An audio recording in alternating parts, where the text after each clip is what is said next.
ጤና ይስጥልኝ የተከበራችሁ ተመልካቾቻችን እንደምን ቆያችሁ? ከፋና ሚዲያ ኮርፖሬሽን ፋና ቴሌቪዥን የእንግዳ ፕሮግራማችንን ይዘን ቀርበናል። የዛሬው እንግዳችን አቶ ጌታቸው ረዳ የምስራቅ አፍሪካ ጉዳዮች የጠቅላይ ሚኒስትሩ አማካሪ ሚኒስትር ናቸው። አቶ ጌታቸው ጥሪያችንን አክብረው እዚህ ድረስ ስለተገኙ ከልብ በተመልካቾቻችን ስም አመሰግናለሁ። አመሰግናለሁ። እሺ አቶ ጌታቸው ብዙ ጊዜ አድማጮች ስለሱ ማወቅ አድማጮችና ተመልካቾች ማወቅ የሚፈልጉት ጉዳይ አለ። እንዴት ወደ ፖለቲካ ገቡ የሚል ወደ ፖለቲካ የተሳቡበት ሁኔታ እንዴት ነበር የሚለውን ማወቅ ይፈልጋሉ። ምን ይላሉ? ወደ ፖለቲካ ማይሳብ ሰው የለም። እሺ የሆነ ኢንቫይሮንመንት ውስጥ ሆነ የሆነ አገር ኑር የሆነ ሰፈር ኑር ሸፍት በል ወደ ፖለቲካ የምትሳብበት ሁኔታ አለ። አሁን እያልክ ያለ ወይ መሰለኝ ወደ ተደራጀ ፖለቲካ እንዴት ገቡ የሚል ይመስለኛል። እሱ ነው ጥያቄው። እኔ ለረጅም ጊዜ ከዩኒቨርሲቲ ከወጣሁ በኋላ አስተማሪ ነበርኩ። የድርጅት አባልም አልነበርኩም። ግን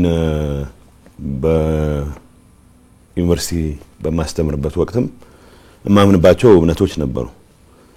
በዛን ሰዓት የነበረው ገዢ ፓርቲ ካሉት አስተሳሰቦች ጋር የሚቀራረብ እምነት ነበረኝ። አባል መሆን አለመሆኔን ሳላውቅም ጭምር ራሴን እንደ አባል ነበር የምቆጥረው።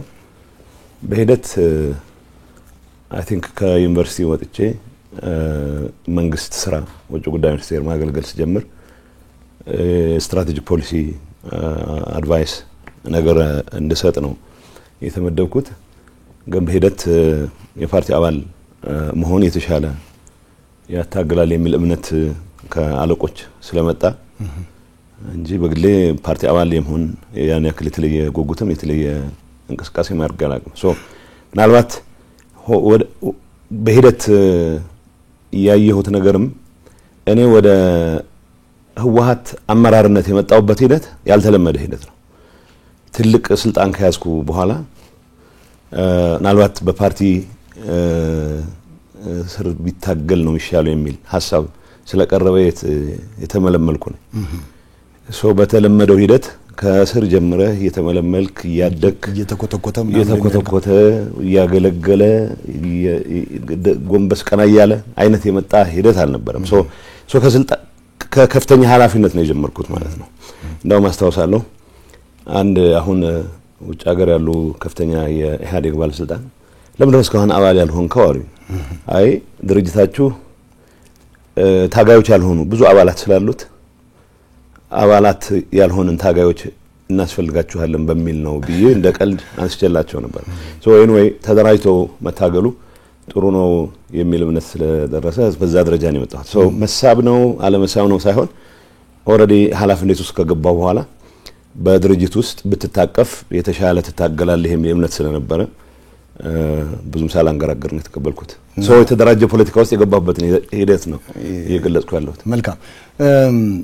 የፓርቲ አባል ከሆኑ በኋላ በፍጥነት ነው ተጽዕኖ ፈጣሪ አባል የሆኑት።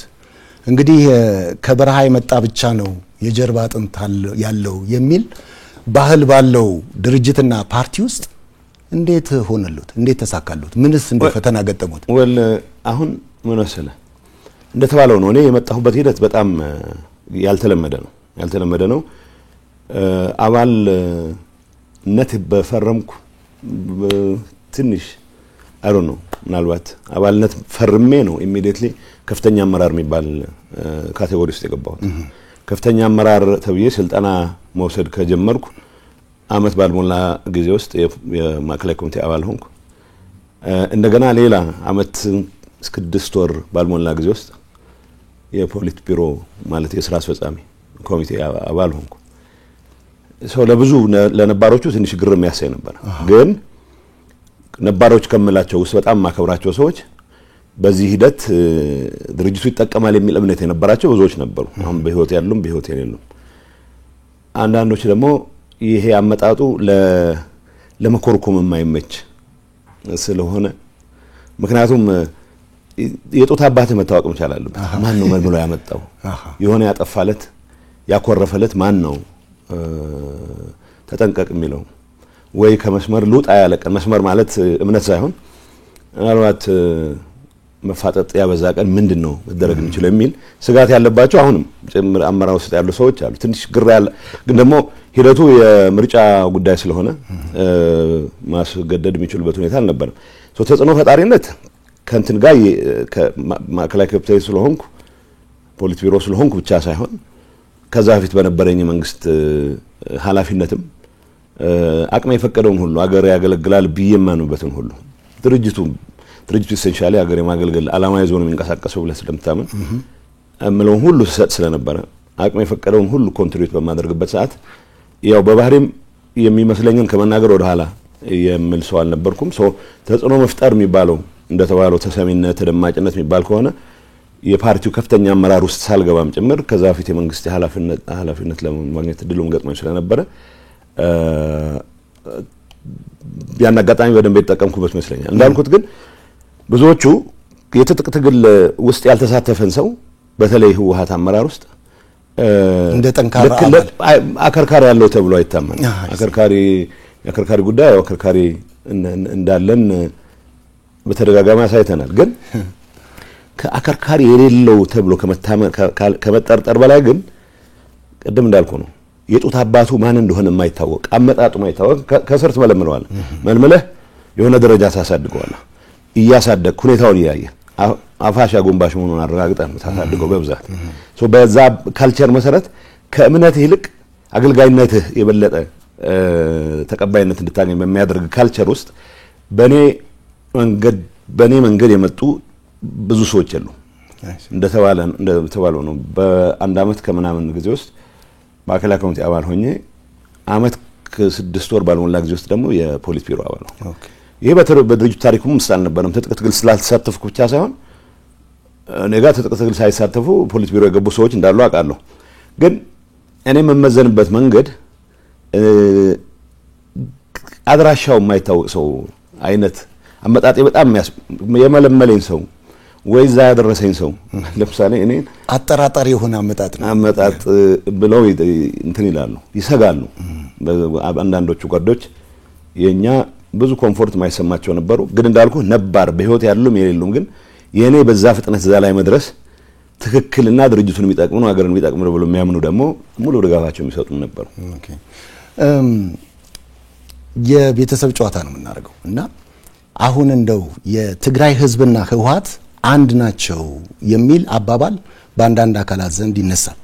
አባባሉን ሁለት ወገኖች ለተለያየ ሁለት ዓላማ ሲጠቀሙበት ይታያል። አንደኛው የሐሳብ ብዛነትን የማይቀበል የጠቅላይነት እምነት ያለው የህወሓት አመራር ነው አንዱ። በሌላ በኩል ደግሞ ሌላው ህዝቡን ከፓርቲው ጋር አንድ ላይ የፓርቲውን ህዛጽን ችግርም አንድ ላይ ደርቦ ህዝቡን የሚፈርጅ ህወሓት ህዝብ ህወሓት ነው ትግራይ ህወሓት ትግራይ ነው ብሎ የሚያስብም ደግሞ አለ እና እንደው በሁለቱም ፍረጃዎች ህዝቡ ተጎጂ አልሆነም ወይ? የርሶ ምልከታ ምንድነው አቶ ጌታቸው? በጣም ተጎጂ ሆኗል ህዝቡ በሁለቱም። በመጀመሪያው በማምሳት ምክንያቱም የህወሓት አመራር ስለነበርኩ ልበል ስለሆንኩ አመራሩ የፈጠረው ተረት በጣም ኮንቪኒየንትሊ ህዝቡን ባንድ አይነት መንገድ ለመግዛት አንድ ቅርጫት ውስጥ ሊከት ጠቅላይ የሆነ አስተሳሰብ ብለህ ያነሳው አይ ቲንክ በፖለቲካል ፓርላንስ ቶታሊታሪያን የሚባለው አስተሳሰብ የህወሓት አመራር እድር መቆጣጠር ይፈልጋል፣ ማህበር መቆጣጠር ይፈልጋል፣ ቤተክርስቲያን መቆጣጠር ይፈልጋል። መቆጣጠር የማይፈልገው ባህል መቆጣጠር የማይፈልገው የህብረተሰብ ህይወት መስክ የለም። ስለዚህ ይሄን ለማድረግ በመታደርገው ጥረት ለይስሙላ ፓርቲዎች እንዲኖሩ እንኳን ብትፈልግም ፓርቲዎቹ ሳይቀር ባንድ ወይም በሌላ መልኩ በቀጥታ በህወሓት አመራር አስተሳሰብ ተጽዕኖ ስር ናቸው። ይሄንን ለማድረግ የሚጠቀምበት ሚዲያ ተቆጣጣራለህ፣ ሁሉም አይነት ተቋማት ተቆጣጣረህ አስተሳሰቡ አሁን የትግራይ ህዝብ የገጠመው ጣጣ ምንድነው? ህወሓትን የራሴ ድርጅት ነው ብሎ የሚያምን በሚሊዮኖች የሚቆጠር የትግራይ ተወላጅ አለ ነበር።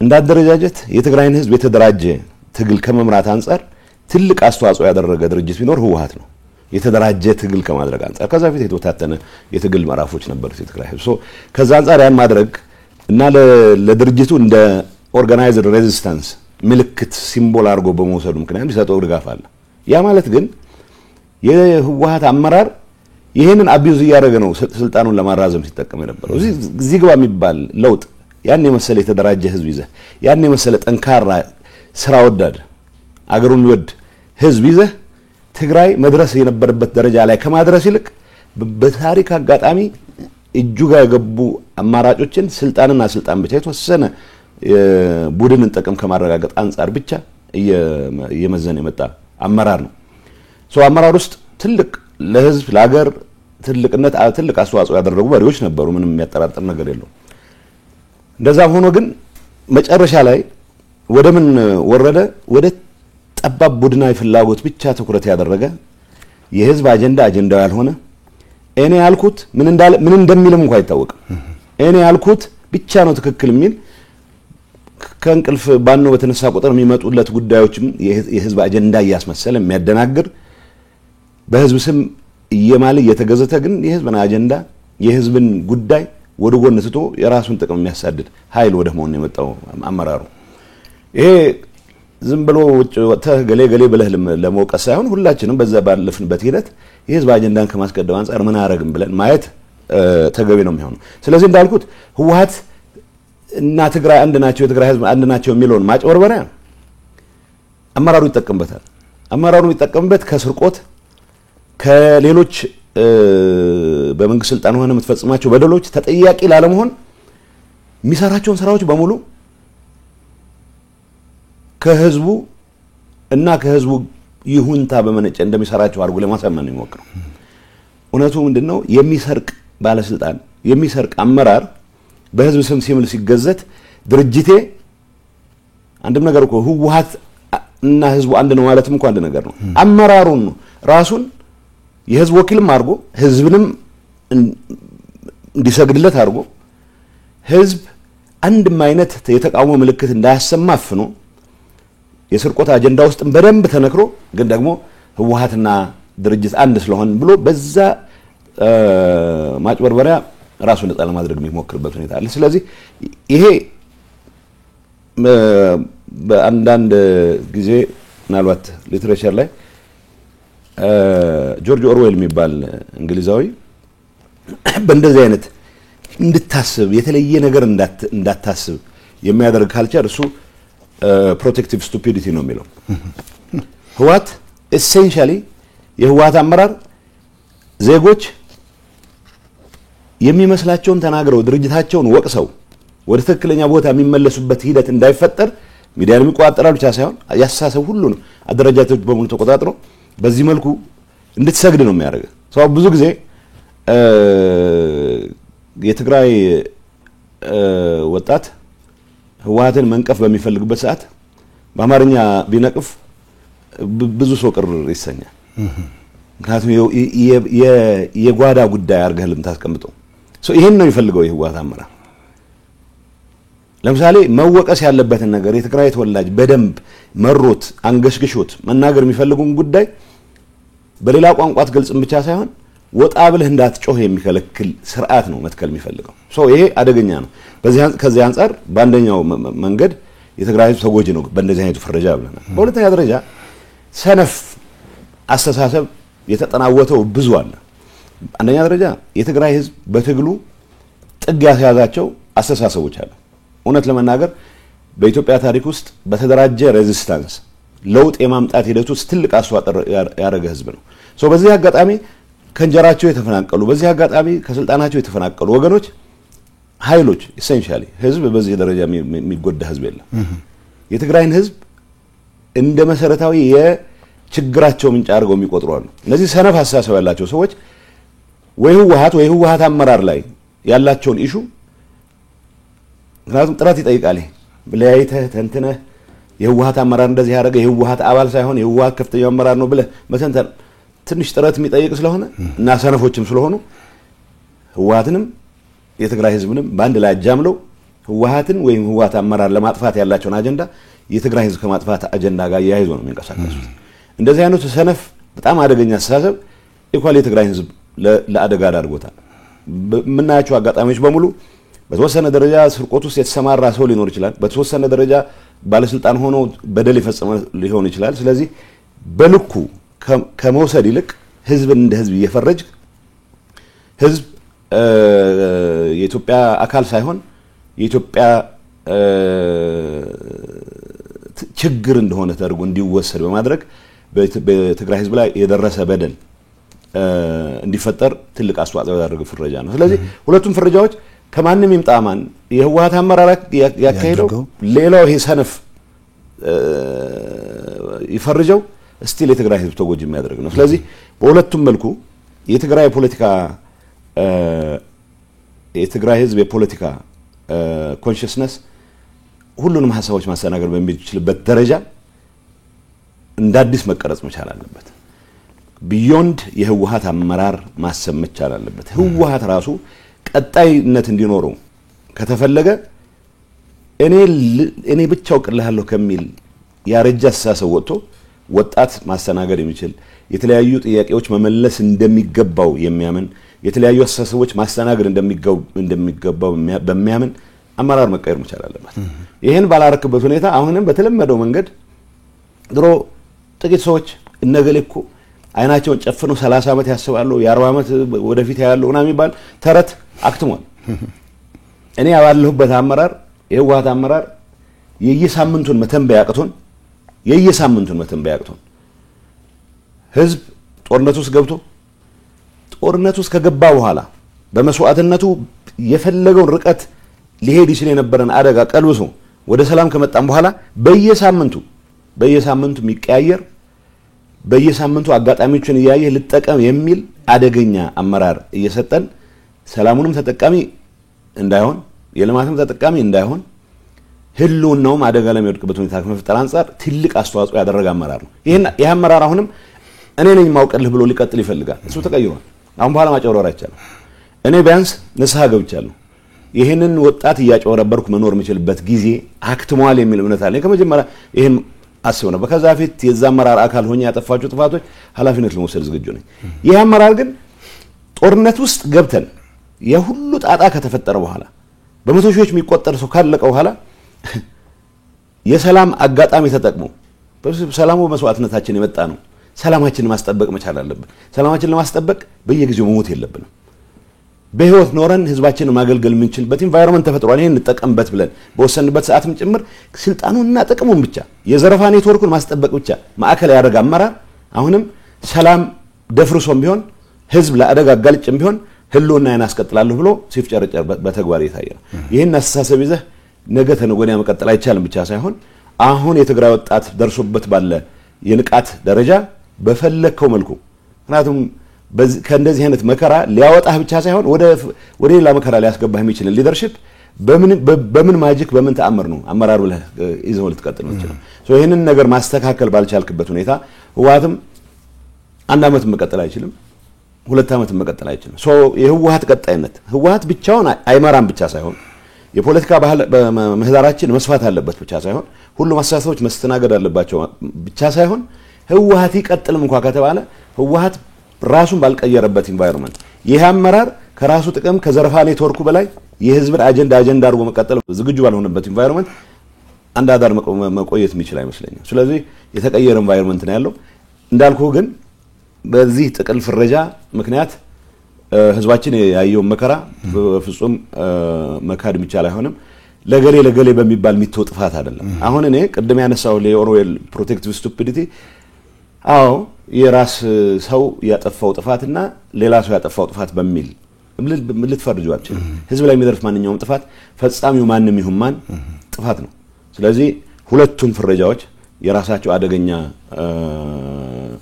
በትር አሳርፈዋል የትግራይ ህዝብ ላይ የሚል ማየት ጥሩ ነው። መልካም። በግጭቱ እንግዲህ በአመዛኙ የትግራይ ላይ ከፍተኛ ጉዳት ደርሷል።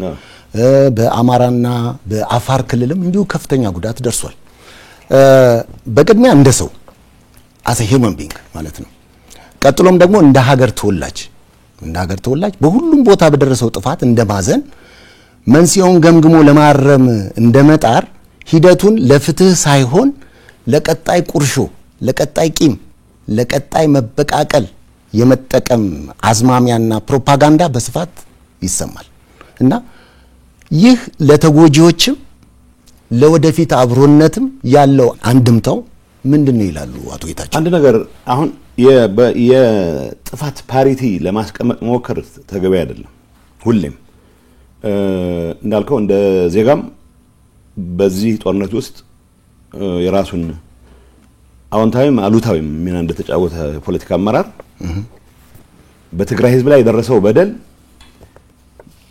የአፋር የአማራ በደል በማነሱ በመተለቁ ምክንያት መደብዘዝ አለበት ብለናል። አሁን ትልቅ በደል ተፈጽሟል። ትልቅ ጥፋት ተፈጽሟል። ስለዚህ የተፈጸመው ጥፋት አማራም ላይ አፋርም ላይ የተፈጸመ ጥፋት ኢኳሊ ነው ሊያሳመን የሚገባው። ኢኳሊ ሊያሳመን ይገባል ማለት ግን ብዙ ጊዜ ግሎስ ኦቨር የማድረግ ነገር አለ። ምንድነው አይ ትግራይ ብቻ እኮ አይደለም የወደመው አማራም ኮወድሟል ብለህ ስትናገርና ነው ጦርነቱ በሁሉም አካባቢዎች ውድመት አስከትሏል ብለህ ስትናገር ያለው ኢምፕሊኬሽን የተለያየ ነው። ስለዚህ ብዙ ጊዜ አንዳንድ መድረኮች ላይ የሚገባን ይሄን ያክል ጥፋት ገጥሞናል ብለህ ስትል አንዳንድ ፌደራል አማራም እኮ ጥፋት ፈጽሟል ተፈጽሟል ፈጽሙን ማመን አለብኝ መጠየቅ ካለብን ጠየቅም ከሚሉ ሰዎች ውስጥ ነኝ እኔ በጠፋው ጥፋት ልክ መጠየቅ ካለብን መጠየቅ አለብን ከሚሉት ውስጥ ነኝ።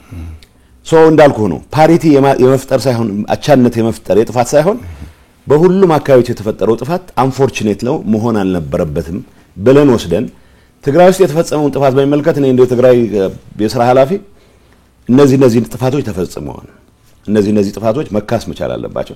ከምንም ነገር በላይ ግን ፕሪቶሪያ ላይ ሰላም ስምምነት ስንፈራረም እኮ ያስቀመጥናቸው ነገሮች አሉ። ጥፋትም ሪቨርስ ለማድረግ የሚያስችሉ ተጠያቂነትን ለማስፈን የሚያስችሉ ስራዎች እንስራ ብለን ገብተናል። እንዳልከው ግን ይሄ ህወሓት አመራር ጥፋት ብቻ አይደለም በየቦታው ይሄ የደረሰብን እነዚህ የፈጸሙብን ስለዚህ ነገ ተነገ ወዲያ እንበቀላለን የሚል አሳሰብ ወውዝ ቦታ ይታያል። አገር በዚህ መልኩ አያድግም። እኔ የትግራይ ህዝብ የመበቀል ፍላጎት የለውም። በደሉን ሪኮግናይዝ አድርገህለት ወደ ልማት ስራ መመለስ ብቻ የሚፈልግ ህዝብ ነው። የተሰውበትን ዜጎች ቁጥር በየቀኑ እየደጋገመ ተመሳሳይ ቁጥር ካልጨረስኩ ወይም ሁለት እጥፍ ካልጨረስኩ የሚል ህዝብ አይደለም። ይሄ ዜላ እርግጠኛ መሆን ይችላል። ህልውናው ማረጋገጥ የሚፈልግ ህዝብ ነው። ህልውናው ላይ የተጋረጠን ማንኛውንም አደጋ በመስዋዕትነት ከፍሎ ለማረጋገጥ ዝግጁ የሆነ ህዝብ ነው። ግን ደግሞ ከሌሎች ጎረቤቶቹ ጋር ከሌሎች ኢትዮጵያን ጋር በሰላም ለመኖር ደግሞ ሙሉ ዝግጁነት ያለው ህዝብ ነው። ይሄንን ህዝብ ለመምራት በታሪክ አጋጣሚ ድል የገጠመን ሰዎች ከዚህ አንፃር ምን ሰርተናል የሚለው ነገር በጠየቅ ተገቢ ነው። ቁርሾን በማባዛት ላይ ነው የተጠመደ ነው። የበቀል ትርክት በማስቀመጥ ላይ ነው የተጠመደ ነው።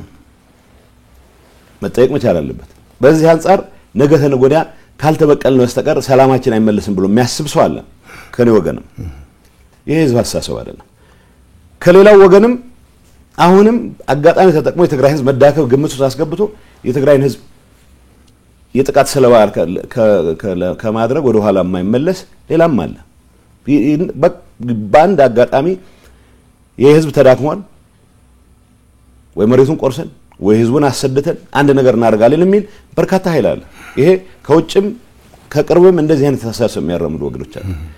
ዋናው አጀንዳችን መሆን መቻል አለበት ይሄን ሰላም ማጽናት የምንችለው ለጦርነቱ ምክንያት የሆኑ አለመግባባቶች በሰላምና በሰላም ብቻ ሊፈቱ የሚችሉበት ኢንቫይሮንመንት እንደ አዲስ መመለሳቸውን በማረጋገጥ ነው። ይሄን አርገ እንደተባለው ነው የትግራይ ህዝብ ተበድያለሁ ብሎ ስለሚያምን በብዛት በወጣቱ ዘንድ የሚቀነቀን የተነጣይነት አስተሳሰብ አለ። ይህ አስተሳሰብ ለምን መጣ ብሎ መፈተሽ ነው ተገቢ የሚሆነው። ይህ አስተሳሰብ ከጸረ ኢትዮጵያነት ይህ አስተሳሰብ ከጸረ አንድነት ወዘተ ከሚሉ ጥቅል ፈረጃዎች ወጥተን ህዝቡ ለእንደዚህ አይነት አስተሳሰብ ወጣቱ ለእንደዚህ አይነት አስተሳሰብ ያነሳሱት ምክንያቶች ምንድናቸው ብሎ አድረስ ማድረግ እንደዚህ ለማከም የሚያስችል ስራ መስራት ተገቢ ነው የሚሆነው። እንደተባለው ሀገር በፈቃደኝነት ብቻ ሳይሆን በጋራ የመልማት ፍላጎትም ላይ መመስረት መቻል አለበት።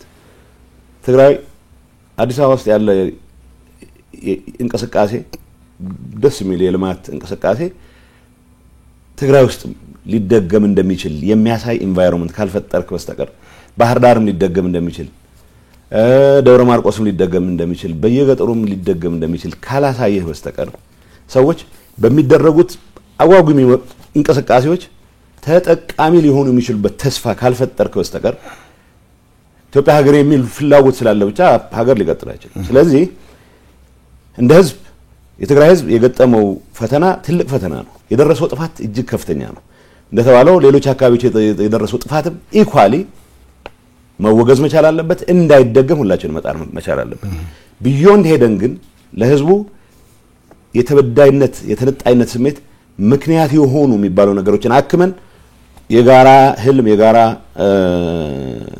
ግብ ይዘን መንቀሳቀስ የሚችል ሁኔታ መፍጠር መቻል አለበት። ለተባለው ግን የቅያሜ ትርክት ይዞ መቀጠል አገር ያጠፋል። እንደ ትግራይ እንደ ህዝብም የመበቀል ፍላጎት አይደለም ያለው የመበቀል ፍላጎት አለኝ የሚል ሰው ከራሱ ጥቅም ከጋያይዞ ሊያስበው የሚችል ነገር አለ። ስለዚህ እንደ ህዝብ አይደለም at the expense of የትግራይ ህዝብ ነው እንዲል የመበቀል ፍላጎትም ካለ እኔ የመበቀል ፍላጎት የለኝም ስል ምክንያቱም የመበቀል ፍላጎት ተግባራዊ ላድርግ ካልኩ የትግራይን ወጣት ጭዳ አድርጌ ነው የትግራይ ወጣት መስዋዕትነት አድርጌ ነው እሷን ምዕራፍ መዝጋት አለብን። የትግራይ ወጣት ለሀገር ይኖራለሁ የሚልበት ኢንቫይሮንመንት እንፍጠር ነው የኔ እምነት። ለሀገር ይሞታለሁ ይያልክ የዘላለም የፎከርኩ ተቀጥልበት ሁኔታ መኖር የለበትም ነው። ስለዚህ ለኔ ህሉና ለኔ ስልጣን ለኔ የዘረፋ ኔትወርክ ሲባል በትግራይ ህዝብ ስም ጦርነት አካሂዳለሁ የሚል አደገኛ አስተሳሰብ በስፋት ስላለ በተወሰነ አመራር ደረጃ የሚንጸባረቅም ቢሆን ግን ገዢ አስተሳሰብ ሆኖ እየቀጠለ እስከሄደ ድረስ ያደገኛ ነው። በሌላ አካባቢም ቢሆን ይሄ ጥፋት ደርሶብናልና ይሄን መበቀል እንፈልጋለን የሚል አደገኛ ኋላ ቀር አስተሳሰብ ተይዞ እስከተቀጠለ ድረስ አገር ሊቀጥል አይችልም። ስለዚህ ከዚህ መውጣት መቻል አለብን። ከዚህ መውጣት መቻል አለብን ማለት ተጠያቂነት ማረጋገጥ የለብንም ማለት አይደለም። ጌታቸው ባንደበቴ በምላሴ በጠመንጃዬ ባፈሙዜ ያጠፋው ጥፋት ካለ እንዳመራር ለመጠየቅ ዝግጁ ሆኖ መቻል አለብን። ይሄንን ማድረግ ማለት የመበቃቀል ትርክትን ማካሄድ ማለት አይደለም። ተጠያቂነት ማረጋገጥ ፍትህን ማረጋገጥ ኢሴንሻሊ የማንኛውም በህግና በስርዓት የሚመራ ማህበረሰብ ማድረግ ያለበት ጉዳይ ነው። ስለዚህ መጠየቅ ያለብን እንጠየቅ ማለት የመበቃቀል አጀንዳ እስከ ጌታ መምጫ ድረስ ይቀጥል ማለት አይደለም። ይሄ ግን ፍላጎት ያላቸው ሰዎች የሉም ማለት አይደለም። ይሄም ፍላጎት ነው ህዝብ በማያጠፋን መልኩ መገረዝ ያለበት ሐሳብ ነው። ይሄ አድረስ መደረግ ያለበት ሐሳብ ነው። መልካም በግጭቱ ወቅት እንግዲህ እንደሚያውቁት ከጦርነት ህግ ውጪ የተፈጸሙ ጥፋቶች እንዳሉ ይታወቃል። የደረሱ ከበቂ በላይ የሚሆኑ ጥፋቶች አቶ ጌታቸው እና ፌደራል መንግስት ደረስኩበት ባላቸው ልክ ተጠያቂ ያደረጋቸው የመከላከያ ሰራዊት አባላት እንዳሉ ይገልጻል። በህወሓትና በታጣቂው ዘንድስ ምንም ጥፋት አልጠፋም? እንደው ከዚሁ ጋር ተያይዞ የሚባለውን አንድ ላይ አድርገው እንዲመልሱልኝ ነው። የትግራይ ሴቶችን ታጣቂዎችን ጨምሮ የሚታገሉ ሴቶችም ነበሩ። እነሱን ጨምሮ ደጋግሞ የመድፈር የገደሉም የትግራይን አካባቢ ብቻ ሳይሆን ሌላውንም አካባቢ በከፍተኛ ደረጃ ዝርፊያ የፈጸሙ ቅድም እንደተጠቀሱት አይነት ነገሮች አሉ ይባላልና መጀመሪያ በዚህ ሐሳብ ይስማማሉ ወይ? እንደው ከዚሁ ጋር አያይዞ ደግሞ ተጠያቂነትን ለማስፈን በእናንተስ በኩል ምን ተደረገ የሚለውን ይመልሱልኝ። አሁን ትልቅ ጥፋት ነው የተፈጸመው። የፌደራል መንግስቱ ጥፋት የፈጸሙ ሰዎችን ቀጥቻለሁ ይላል። ባልሞገትም በዛ ጉዳይ መቀጣት ያለባቸው መቀጣት መቻል አለባቸው። እንደተባለው የጥፋት ፓሪቲ ባስቀመጠ ተገቢ ባይሆንም በእኛ በኩል የተፈጸሙ ጥፋቶች ካሉ ይኖራሉ። መጠየቅ ባለብን ደረጃ መጠየቅ መቻል አለብን የሚል እምነት አለኝ። ታጣቂዎቻችንን ባንድ ወይም በሌላ ምክንያት ከግንባር ሸሸህ ብሎ የረሸነ ይኖራል። በዛ ደረጃ መጠየቅ መቻል አለብን። መከላከያ በገባባቸው አካባቢዎች የወሰዳቸው የወር ድንብር እርምጃዎች ካሉ አሉም መጠየቅ መቻል አለበት። ይሄ መከላከያ ሰራዊት ወይ መከላከያ ሰራዊት ጎን ተሰልፎ የመጣ ሌላ ኃይል የፈጸሟቸው ሁሉም በደሎች ወይ የትግራይ ታጣቂዎች ሌሎች አካባቢዎች ሄደው የትግራይ ታጋዮች ሌሎች አካባቢዎች የፈጸሟቸው በደሎች ኦፕን ሆነን መነጋገር መቻል አለብን። አንዱ ለሌላው ብቻ ሌላውን ብቻ ተጠያቂ ያደረገ የሚቀጥልበት ሁኔታ መኖር መቻል ያለበት።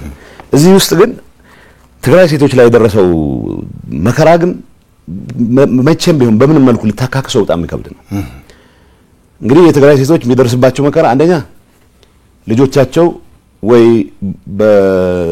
በትጥቅ ትግሉ ምክንያት ወይ በሌሎች ኮላተራል ዳሜጅ ሆነው የሚጠፉባቸው ናቸው። ባሎቻቸው የሚጎዱባቸው ናቸው። እነሱ እንደ ሴቶች ተፈጥሮ የሰጣቸው ጸጋ መሆን ቀርቶ ርግማን ሆኖ የሚደፈርበት ሁኔታ በስፋት ታይቷል። እነዚህ ውስጥ ማን ምን አጠፋ ምናምን የሚለው ያው እንደተባለው ነው። ለምሳሌ እኔ ምናልባት 1-2 ቀን ገልጬ ይሆናል እስካሁን ገልጬው አላቅም ነበር።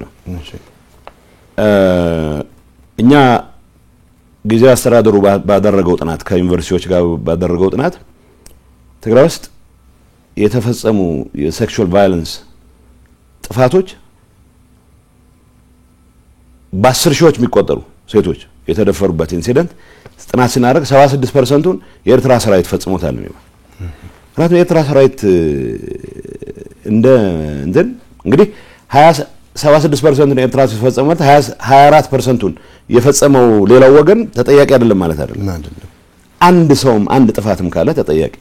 ስለዚህ ፌደራል መንግስት 24% ውስጥ ፋኖ ወዘተ የሚባል ሁሉም ተንጋግዞ የሚመጣ ስለሆነ ትግራይ ውስጥ የፈጸሟቸውን በደሎች ከማጣራት አንፃር የሚሰራውን ስራ ይስራ ብለን 76%ን ጥፋት የፈጸመው ኃይል እኔ አንድ ነገር እነግራለሁ። መጀመሪያ ያው ትግራይ መጀመሪያ ጦርነቱ እንደተከፈተ ከ3 ሳምንት በኋላ ተበታትነን ነበር። ብዙ ሰራዊቱን ተበትሮ እኛም ተበትለን ገጠር የምንገባባቸው አካባቢዎች አድዋ አካባቢ አዲ ኦሮ የሚባል ቦታ አለ። ብላክቦርድ ሰባብሮታል። ግን ምንም ልጻጽፎ ታያለህ በትግርኛ 30 ዓመት ወደ ኋላ መልሳችሁናል፣ 40 ዓመት ወደ ኋላ እንመልሳችኋለን ይላል። የተደራጀ እንቅስቃሴ ይደረግ ነበር። በየቦታው ስማችን የሚመለከት የሚጻፉ አንዳንዴ የቤተሰብ ስላልከው ማለት ነው የሚያስቁ የሚመስሉ ግን ደግሞ የተደራጀ ሲስተማቲክ የሆነ ነገር ትኩረት ያደረገ የሚመስል ነገር ነበር። የትግራይን ሰው እንደ ሰሜው የማዋረድ ፍላጎት የነበረው አካሄድ እንደነበረ መታወቅ መቻል አለበት። ስለዚህ ይሄንን 24% የፈጸሙት ኃይሎችም መጠየቅ መቻል አለባቸው። በይፋ ግን 76%ን ይሄን መገልጽልህ 24 እና 76 ነው የማወዳደር ጉዳይ አይደለም። እውነት ነው በትግራይ ሴቶች ላይ የተፈጸመው በደል እውነት ነው ብቻ ሳይሆን በደንብ አይናች አፍጠጠን ልናየው የሚገባ ከዚህ እውነታ ጋር ሳትታረቅ ደግሞ ሌላ ነገር ማለባበስ እንደተባለው ግን በኤርትራ ሰራዊት ወገን ቢያንስ ባረግነው ጥራት ያረጋገጥነው ዴሊበሬት የሆነ ሲስተማቲክ የሆነ የትግራይን ሰው የማንበርከክ የትግራይን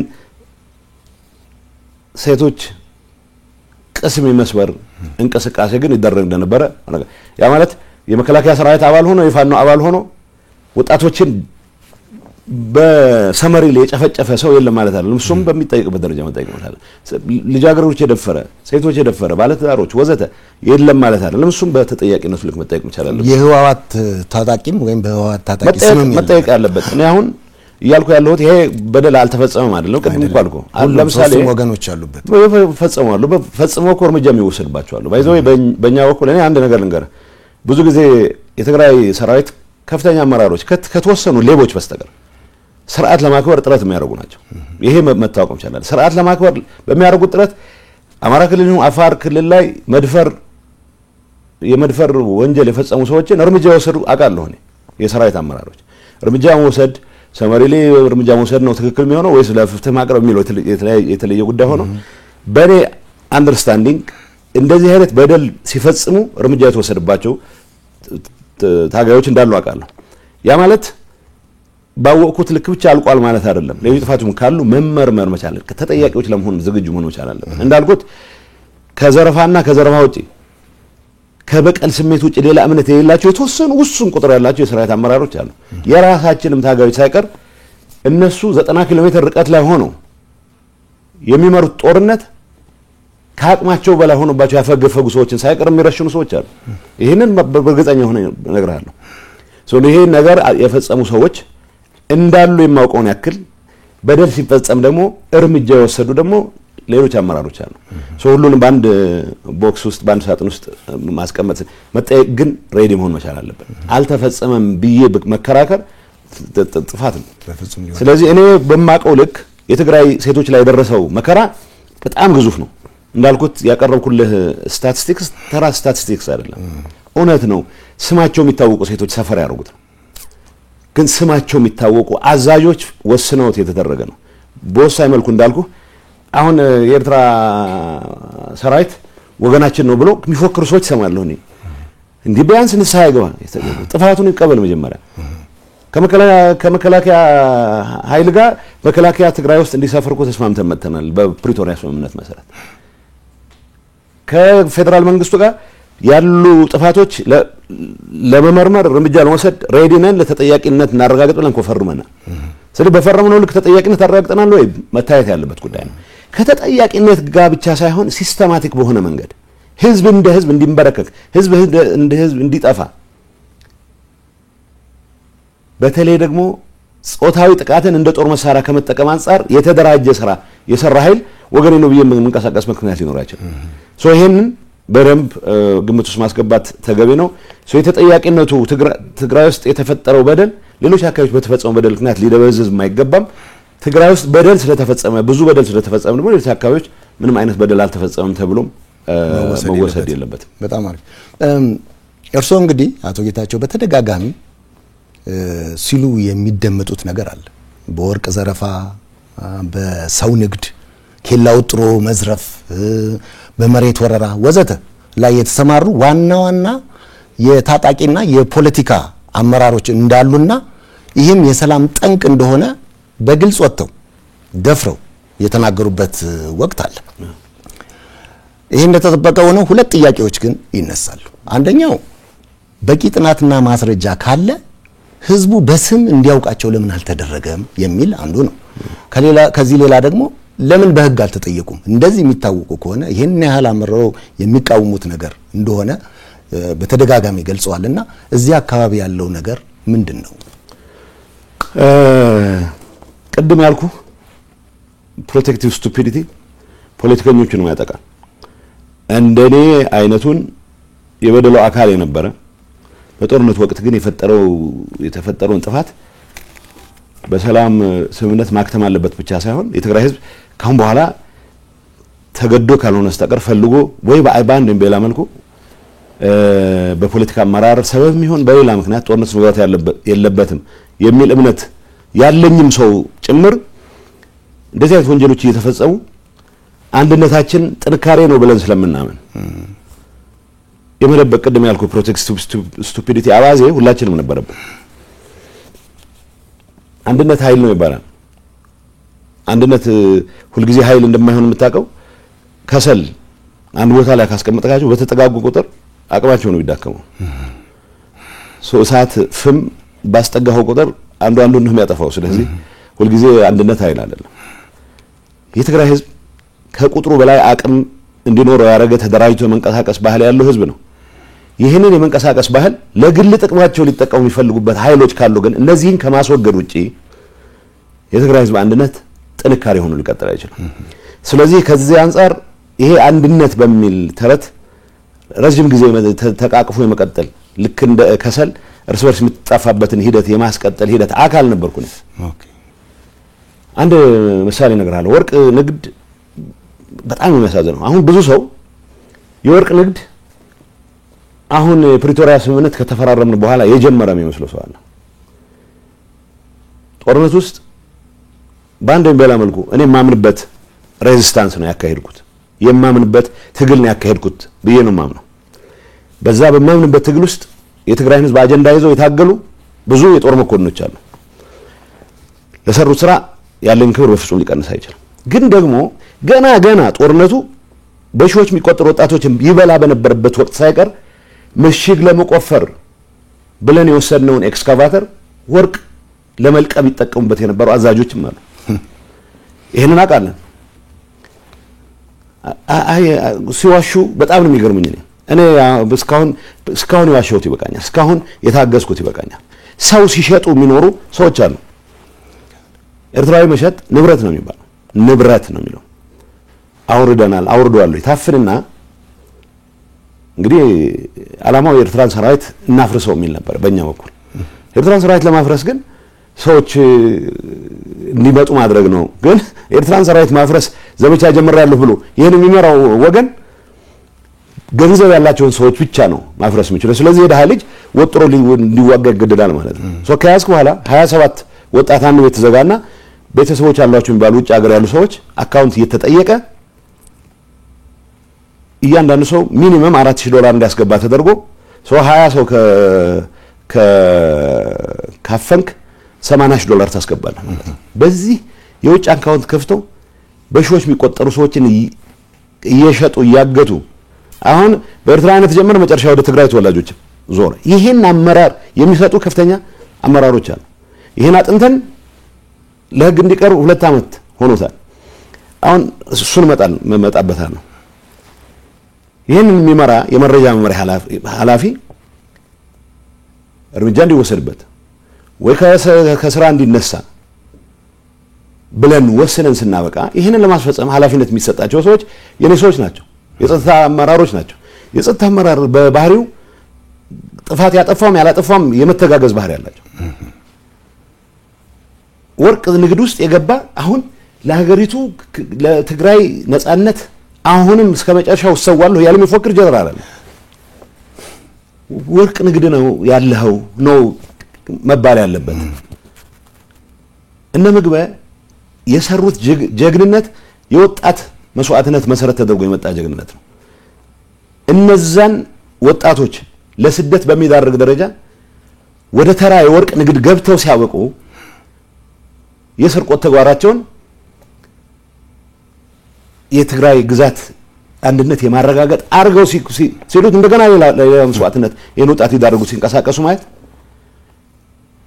እና ኃይለ ሥላሴ የተዘረፈ ብር ነው ነገር ብር ከመንግስት ካዝና የወጣ ብር በመቶ ሚሊዮን የሚቆጠር ብር የዘረፉ ሰዎች አሁን በትግራይ ህዝብ አንድነት ስም የትግራይን ወጣት ከኤርትራም ጋር አብሬ ለማገዶነት ዳርገዋለሁ ብሎ ሲፎክር በጀግንነት ነው። እነዚህ ሰዎች እንግዲህ እንዳልኩ ነው ከልባቸው ህዝባቸውን ማገልገል የሚፈልጉ መኮንኖች አሉ። ከልባቸው ሰላም የሚፈልጉ ስለዚህ እነ ምግበና ኃይለ ሥላሴ በወንጀል ተነክረው ድንገት የሆነ ሰላም ከተፈጠረ አደጋ ውስጥ እንገባለሁ ተጠያቂ ሆናለሁ ብለው የሚያስቡ ሰዎች ግርግር በፍጹም እንዲያልፍ አይፈልጉም። ሶልሃል በቃ ወደዛም ቢሆን እንሄዳለን ይላል። ዝግጅት ይደረጋል ይላል። የትግራይ ህዝብ ሌላ ጦርነት ልትማገደው ባይዘው በአሁኑ ሰዓት ምን መሰለህ እየታሰበ ያለው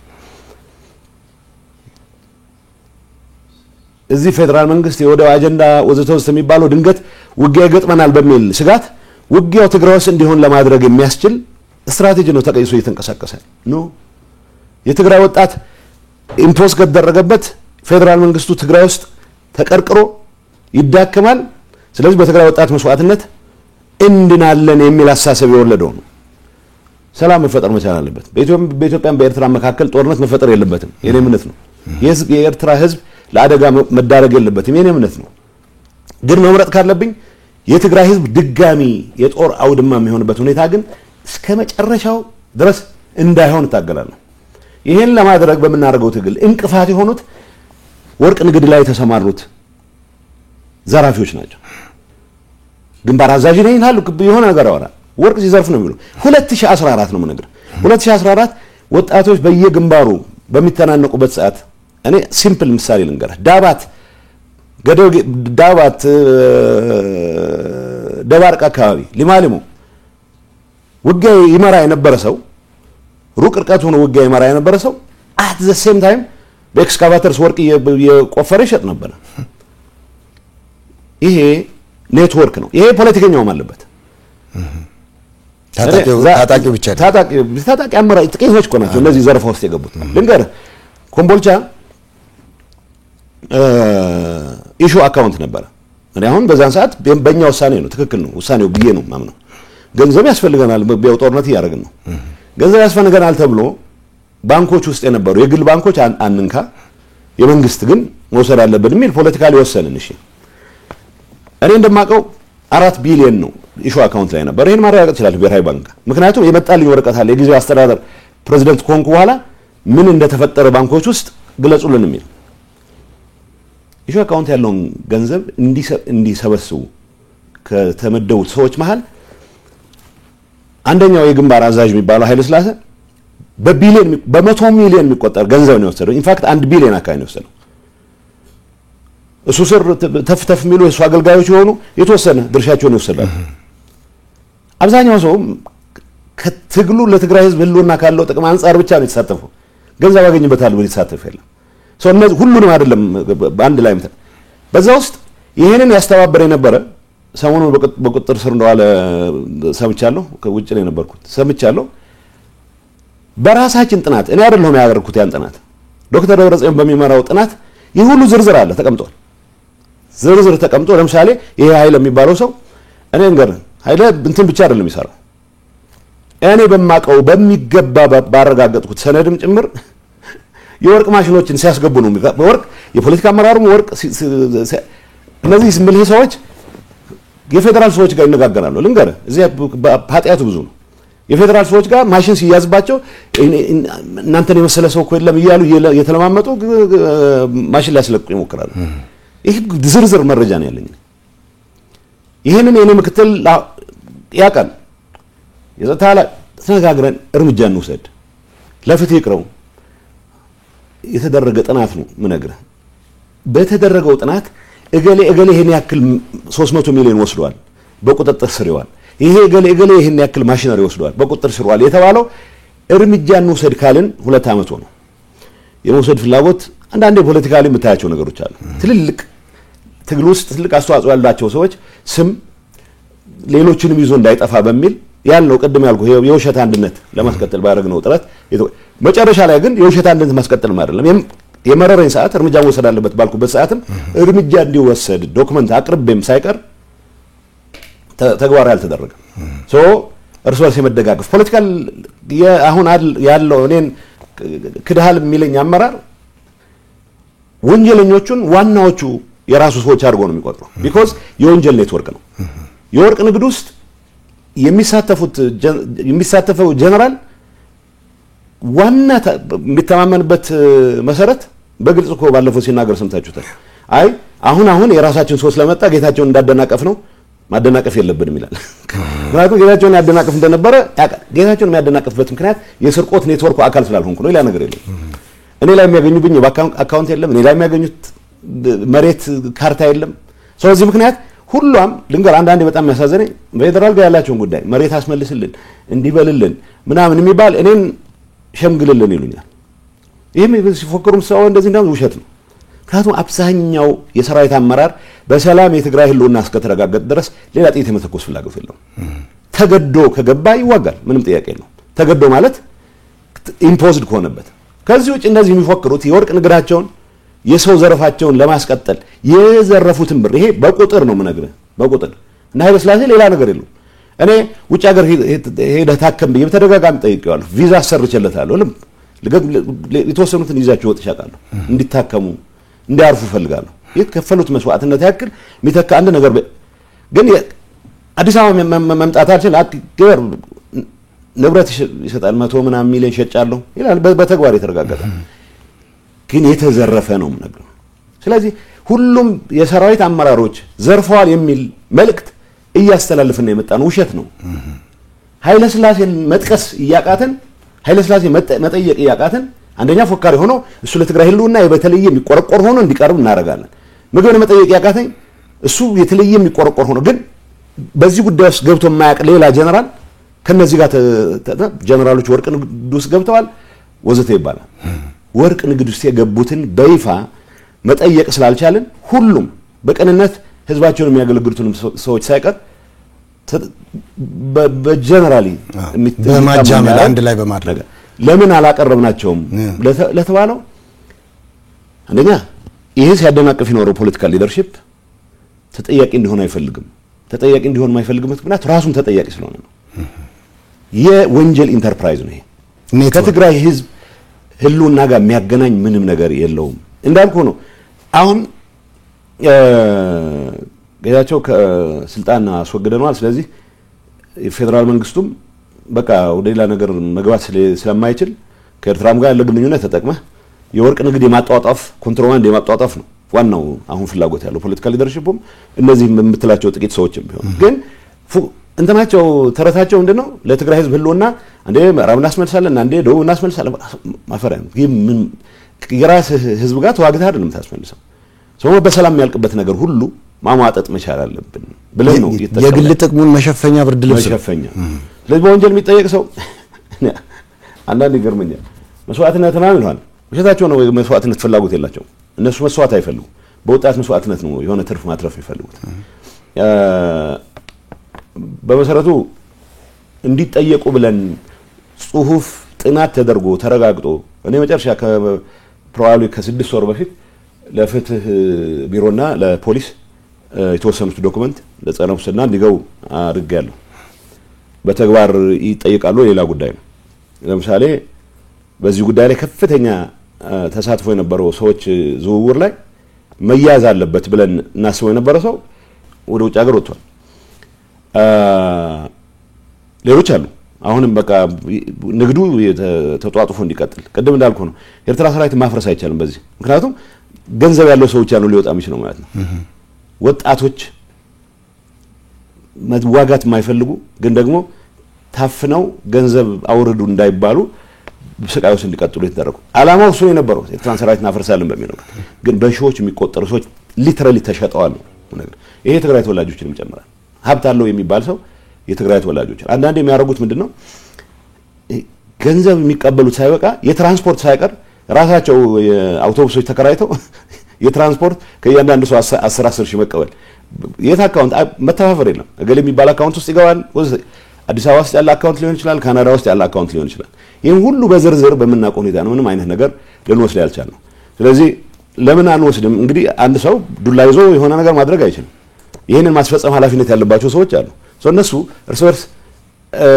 አንዱን እየተከላከለ የሚቀጥልበት ቅድም እንዳልኩ ነው ማዝ ነው ትልቅ መስዋዕትነት መክፈል ብቻ ሳይሆን ህዝባቸው ነው አሁንም ምንም 5 ሳንቲም 74 ሳንቲም ሳያገኙ ያገለግሉ ያሉ ሰዎች ሳይቀር እንደ ጥፋተኞች እንደ ከዳተኞች የሚቆጠሩበት ኢንቫይሮንመንት ከመፍጠር ጋር ተያዘ እኔ ጥፋት ፈጽሜያለሁ ማለት ነው ኃይለ ሥላሴ ነው የሰረቀው ብዬ መናገር ስችል ጠቅላላ የሰራዊት አመራር ተጠርጣሪ የሚሆንበት ሁኔታ ከመፍጠር አንፃር ምግበኑ የሰረቀው ማለት ተወለን ይሄን ያደርገው ማለት ስንችል ይሄን ባለማለታችን ምክንያት ሁሉም የትግራይ የጦር የጸጥታ አመራር ተጠርጣሪ የሚሆንበትን ኢንቫይሮንመንት ከመፍጠር የራሴ አስተዋጽኦ አድርጌያለሁ እላለሁ ግን ደግሞ የኔ አቅም ሊሚትድ ነች እንደ አመራር ይሄ ተፈጽሟል ይሄ እርምጃ ወሰዱ ለትዛዝ ትሰጣለህ ለተባለው ዱላ ይዤ ገሌን በየ መችስ አርጩሜ ይዤ እንትን ምልበት ሁኔታ አለ ስለዚህ መዋቅሩ ፖለቲካ አመራሩ የሚባለው አሁን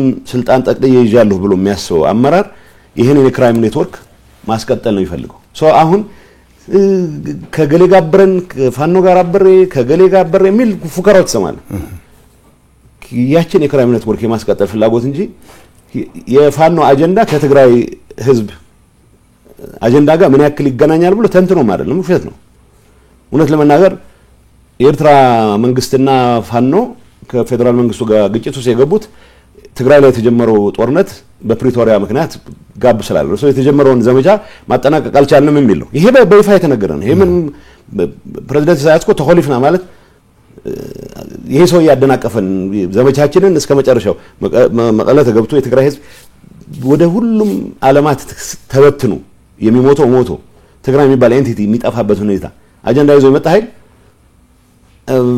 አሁን ከዚህ ኃይል ጋር አትሊስት መሰረታዊ የሆነ ፓክት ፈጥረህ የትግራይ ጥቅም ማረጋገጥ ማዕከል አድርገህ ነው መንቀሳቀስ ያለበት የትግራይ ህዝብን ብሔራዊ ጥቅም ማዕከል ካረክ ቢያንስ ከፌደራል መንግስት ጋር የጀመርከውን አሟጠህ ለመጨረስ ነው መንቀሳቀስ ያለበት ከሌላ ኃይል ጋር አይደለም የምትሰራው ቢያንስ የሚታወቅ ስምምነት አለ ከፌደራል መንግስት ጋር ኢትዮጵያ ካልነህ ግን ደግሞ ዓለም የሚያውቀው ስምምነት ፈጽመሃል ይሄ ኃይል መጽሐፍ ጓደኛ ይላል የብርሃን ልጆች በብርሃን ነው የሚንቀሳቀሱት ነው የሚለው መጽሐፉ ይለኛል በጨለማ መንቀሳቀስ የሚፈልግ ኃይል ብርሃን ከበራ በጣም ይጨንቀዋል ሰላም ለእንደዚህ አይነት ሰዎች ለእንደዚህ አይነት ክሪሚናል ኢንተርፕራይዝ አደጋ ነው የሚሆነው የማጋለጫ ብርሃን ነው ስለዚህ ግርግር በአንድ በላ መንገድ ከመፍጠር ውጪ ሌላ ስራ አለን ብሎ ማያምን ጥቂት ሰዎች እንደፈለጉ የሚዘውሩት ግን አብዛኛው ቅን ኃይል ሆስቴጅ የሆነበት ሁኔታ ነው ያለው። ሰው ፖለቲካ አመራር ውስጥ ሁሉም አይደለም፣ ጥቂት ሰዎች ናቸው ይሄን ወንጀል ኔትወርክ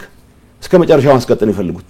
በቃ ሀገሩ ነፃ ወጥቷል ተብሎ የወርቅ ማሽን ያስገቡ ነው እንዳልኩ ነው። እኔ እንኳን በማውቀው ልክ ማሽኖች ኳስ ይያሉ ስልክ ሲደዋወሉ በነበረኝ መረጃ መሰረት የገሌ ማሽን እነዚህ ሰዎች ናቸው። እነዚህ ሲፎክሩ የምትሰማቸው ሰዎች ማሽን ሲያስገቡ የፌደራል ኦፊሻል ደውለው የሆነ ዕቃ እንደዚህ ገብቶ አስለቅቁልኝ ሲሉ ደግሞ አያፍሩም። ደግሞ በቀጥታ ስልካቸው ነው የሚደውሉት።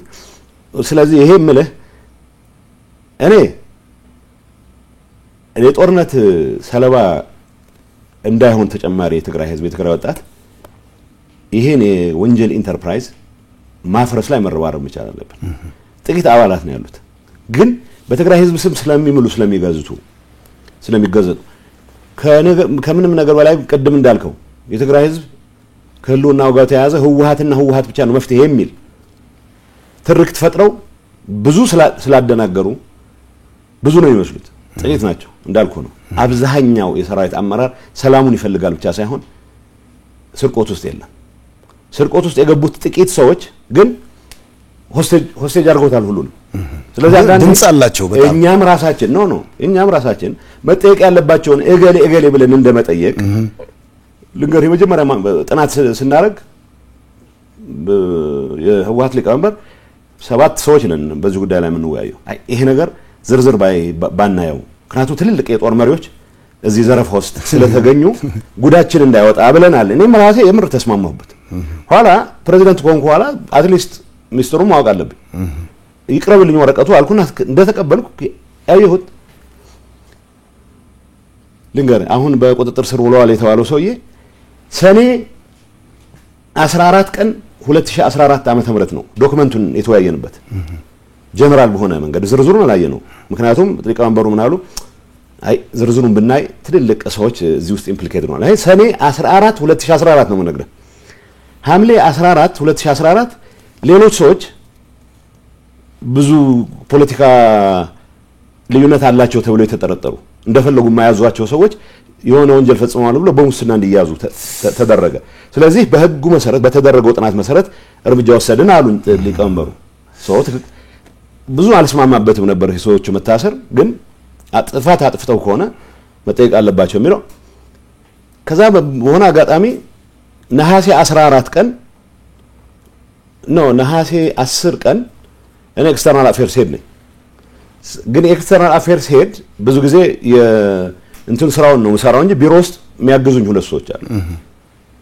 አንደኛው አምባሳደርም ስለሆነ ይሄ አሁን በቁጥጥር ስር ዋለ የሚባለው ኃይለ ሊባኖስ ከሊቀመንበሩና ከምክትል ሊቀመንበሩ ጋር ተነጋግሬ ውጭ ሀገር እንዲሄድ ስለተወሰነ እንግሊዝ እንድገባ ድጋፍ ይጻፍልኝ ብሎ ደብዳቤ ግጥም አድርጎ ጻፈ። አሁን እኔ ኃላፊ መሆኔን አያውቅም። ወደኔ መጣ ደብዳቤው። እኔ ምንም ማቀው ነገር የለኝም። ምንድነው ያልኩት? እኛ አውሮፕላኖች እናስገባ ስለነበረ ከውጭ ይሄ ሚስጥር ማንም ሰው መስማት የለበትም። እንኳን ለአውትሳይደር ፖሊት ቢሮ አባላት ምን ባለው ሴንትራል ኮማንድ ምን ባለው ከሰባት አባላት መሃል ይሄንን የተወሰነ ሰው ብቻ እንዲያውቁ ነው ተወሰነ የነበረውና ወረቀት ሄጄ ሊቀመንበሩ ጋር ሄድኩ። እንዴ ምን ነካችሁ እናንተ? ለማንም ሰው ነው እንዴ አውሮፕላን ይመጣል ትሄዳላችሁ እያላችሁ ተወሰኑት። ስለዚህ የሰውየው ከምክትል ሊቀመንበሩ ጋር አይ ዶንት ኖ የጋብቻ ይሁን የሌላ አይነት ብቻ ቅርብ ግንኙነት አላችሁ ወይ አላቅም፣ እንደዛ ይባል ኋላ የሰማሁት ነው። ወረቀቱን ካየው በኋላ ግን ነሐሴ 14 ምሽት በመጣ ፍላይት ሱዳን ገብቷል። እኔ ፕሬዝዳንት ኮንኩ በኋላ መቼ ማለት ነው ሚያዚያ 2015 ላይ ዶክመንቱን ስቀበል ያስደነገጠኝ ነገር ያኔ ሰኔ 2014 ላይ 300 ሚሊዮን ወስዷል ከኮምቦልቻ ከመጣ ገንዘብ 300 ሚሊዮን አጉድሏል። ስለዚህ በቁጥጥር ስር ዋለ የተባለ ሰውዬ ነሐሴ 14 ውጭ ሀገር እንዲሄድ ፈቅደውለታል። በምን ምክንያት? ይሄን አንስተነዋል በሁሉም ስብሰባ ባለበት። ለምን ቢዋሽን እንቀጥላለን? ማንም አይደለም። ይሄንን ስናነሳ አገሬን ለሞቀስ አይደለም። እንደሰረቀ ተጠርጣሪ ነው ተብሎ ተጠርጣሪ ሳይሆን ሰርቋል ተጣርቷል ተብሎ በቁጥጥር ስር ዋለ የተባለ ሰው ነው። በቁጥጥር ስር ዋለ የተባለን ሰው ግን ከሁለት ወር በኋላ ሌሎች አስረህ ከሁለት ወር በኋላ እሱ ወደ ውጭ እንዲወጣ ማድረግ አሁን ሁሉም ነገር ተፈቷል ብሎ ምክንያቱም ምን አረጉ? ጸረ ሙስና ይሄን አትሊስት ውጭ ስላለ ክስ በዚህ ላይ መስርቱ በሌሎቹ ላይ እንኳን መሰረት ባይንችል ስል ይሄ ክራይም ኔትወርክ ፋይናንስ ኦዲተር የሚባሉ ሰዎች እንትን ብሎ ሎቢ አድርጎ አይ ተሳስተን ነው እንጂ ተቀብለው ነው ነበር የሚል ፋይንዲንግ እንዲያመጡ እየጣሩ ያለ ነው የወጣሁት እኔ it just doesn't make any sense ዋናው ነገር ደብረጽዮን በመራው ጥናት 300 ሚሊዮን አጉዶላ ይሄ ዶክመንት ይዤው ስለወጣ ምን እንትን ላይ አይችልም ሁሉም ሰው አለው አሁን ያ ዶክመንት ሁሉም ሰው ማለት ፍትህ ቢሮ አለው ጸረ ሙስና አለው ፖሊስ አለው ይሄን ፈጽሟል የተባለ ሰውዬ ሰኔ 14 እኔ ቃል ሰኔ 14 2014 ዶክመንቱን ተዋይተን ሐምሌ 14 ሌሎች ሰዎች በቁጥጥር ስር ነው ነሐሴ 14 እሱ ወደ ሱዳን እንዲያደርግ ይሄን እኔ አሁን ያኔ ባቅ ኖሮ ምን አረግ ነበር ሌላ ጉዳይ ነው ግን ፕሬዝዳንት ኮልኳና ዶክመንቱ ሳይዝ ደረጃን ጠይቅ ነው ለምን ይሄን አረግ አይ በቃ አስፈላጊ ነው ብለን ስላመንን እሱን ወደ ሱዳን መላክ ለስራችን ወስዳለ ይሄ ኔትወርክ ነው የክራይም ኔትወርክ ነው ማለት ከዲያስፖራ የተሰበሰበ ገንዘብ ደላላ ይበላው ብዙ ነው እኔ ነገር አላህን ኦዲት ተደርጓል ማለት ነው ውሸት ነው ምክንያቱም ምን እናርግ ተባብለን እኔ ሆነስትሊ ልገር እስከ ቅርብ ጊዜ ድረስ የድርጅቱ ሊቀመንበር ፕሮቴክት በማድረግ ነው ጊዜ ነው ያሳለፍኩት በይነስ ምብዛም የሆነ የቅንነት ኤሌመንት አለው በያምን ስለነበረ ፕሮቴክት ለማድረግ ሞክር ነበር እሱ ብዙ እኔንም አላዋጣኝም ግን አንድ አጋጣሚ አንዴ ያሳዝናል በጣም ጸረ ድሮን በጣም ያስቸግር ነበር ጸረ ድሮን ስለመግዛት ስንወያይ አንድ ሰው ነው ሃንድል የሚያደርገው ይሄንን ቀብድ ክፍለናል የሆኑ ከውጭ የሚመጡ በአፋር በኩል የሚመጡ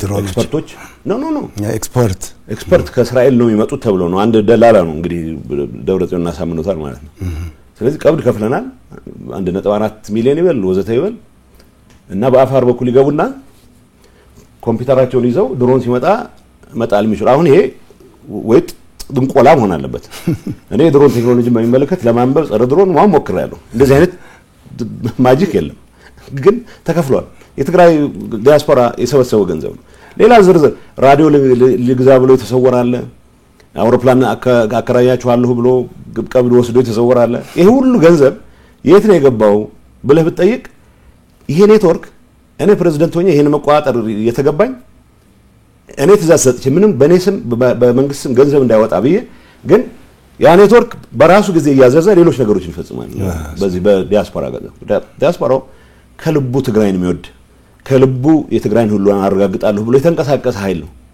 የኃይል የሰበሰበው ገንዘብ የት ዋለ ብሎ መጠየቅ መቻል አለ ምክንያቱም እንዳልኩ ይሄ ክሪሚናል ኔትወርክ መፍረስ አለበት ብዬ ስለማምን አሁን እዚህ ላይ ምን ለማመጥበት ጊዜ የለም የውሸት አንድነት ለማስቀጠል ብዬ የትግራይ ህዝብ ያስከፈልኩት ነው አጋቃለሁ በአማርኛም በእንግሊዝኛም በትግርኛም ነው ያለው ይሄን መጋለጥ ያለበት ይሄ ኔትወርክ አሁንም የተገኘችውን ፈረንካ ለጥፋት ማስፈጸሚያ ነው ከማዋል ውጪ ሌላ ዓላማ የለውም ሌላ ፍላጎት የለውም ምሳሌዎችን ገልጽላለሁ ጸረ ድሮን ኮምፒውተር ይዘው መጥቶ በአፋር ቁጭ ብለው አልመጡም የተከፈለው ተከፍሏል አውሮፕላን ይከራያሉ ተብሎ ውሸት ነው አልመጡም ገንዘብ ተከፍሏል የተገባ ብሎ የሚጠይቅ ሰው የለም ኦዲት አሁን ለምሳሌ አስቀኝ ነው መቀለ ከንቲባ አርገንሃል ያሉት ልጅ ከእስር ቤት አስፈትቼ ነው መቀለ ይጃቸው ሄድኩ እስር ቤት ነበሩ በጦርነቱ ጊዜ ተይዘው እስር ቤት ነበሩና እና ኦዲት አግዘኝ ብሎት ሊቀመንበሩ የድርጅቱ ሊቀመንበር